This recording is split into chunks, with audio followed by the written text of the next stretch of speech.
প্রত্যেক বছরের মতো এই বছরও মেদিনীপুর জেলা পরিষদে তাঁত বস্ত্র প্রদর্শনী মেলা হয়েছিল। প্রতি বছর দুর্গাপুজোর আগে এই মেলাটি মেদিনীপুর জেলা পরিষদে হয়ে থাকে। প্রতি বছরই আমি এই মেলাটিতে আসি, এই বছরও এসেছিলাম। প্রত্যেকটি জেলার যে বিশেষত্ব, মানে প্রতিটি জেলার যে বিশেষ বিশেষ কাজের জিনিস এই মেলাটিতে পাওয়া যায়। তো মেলাটা বেশ বড় হয়। এই মেলাটা সম্পূর্ণ প্রত্যেকটি স্টলগুলোকে সম্পূর্ণভাবে দেখতে গেলে বেশ খানিকটা হাতে সময় নিয়ে আসতে হয়। তো আমার হাতে এবছর অতটা সময় ছিল না, তাই প্রত্যেকটা স্টল আমি কভার করতে পারিনি।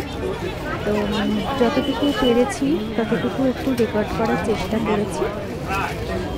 এখানে যে শুধু শাড়ি পাওয়া যায় তা না, এখানে বিভিন্ন ধরনের কুর্তি, তারপরে র্যাপার, টপ, ব্লাউজ, এই সব কিছু পাওয়া যায়। এবছর আবার এরকম এই কাপড়ের ব্যাগের উপর হাতের আঁকা, হাতের উপর কাপড়ের ব্যাগ থেকে ডিজাইন করার ব্যাগগুলো খুব সুন্দর এসেছিল। তো বেশ ঘুরে ঘুরে দেখতে বেশ ভালোই লাগে। টুকটাক কেনাকাটাও করেছি। আর আমি যেদিন গেছিলাম সেদিন মেলাটায় বেশ ভিড় ছিল, তাই রেকর্ডিং করতে একটু অসুবিধা হচ্ছিল।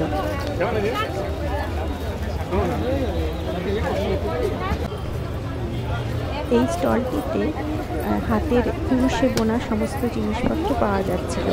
বেশ ভালো লাগছিল। বেশ খানিকক্ষণ দাঁড়িয়ে এই স্টলটার জিনিসগুলো আমি দেখছিলাম এবং আমি কিনেওছি কিছু জিনিস এই স্টল থেকে। বেশ ভালো লাগছিল।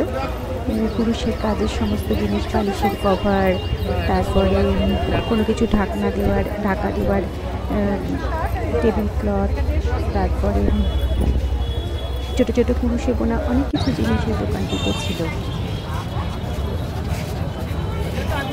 মেদিনীপুরে যে খাদি দাও